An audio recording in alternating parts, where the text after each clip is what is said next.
Feeding విషయానికి వస్తే నేను వాటిని 3 months పెంచుతాను. 3 months లో ఇప్పుడు ఫర్ ఎగ్జాంపుల్ 15 kg తెచ్చాను అనుకోండి, మంత్లీ 5 kgs గ్రోత్ ఉంటుంది. సో 3 months లో 15 kgs గ్రోత్ ఉంటుంది. నేను తీసుకొచ్చినప్పుడు 15 kgs ఉంటుంది. టోటల్ 30 kgs ప్లస్ వస్తుంది. సో మనం 3 months లో మార్కెట్ పంపించడానికి అనుకూలంగా ఉంటుంది. సో 3 months లో 15 kg అంటే ఒక మంత్ కి 5 kgs పెరుగుతుంది.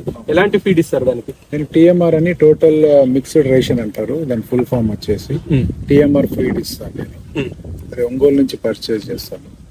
సో మనకు బేసిక్ గా డిఫరెన్స్ గ్రాస్ కి ఫీడ్ కి ఏంటంటే, గ్రాస్ లో వచ్చేసి ఈ మీకు కావాల్సిన న్యూట్రియంట్స్ అన్ని గ్రాసెస్ లో దొరకవు.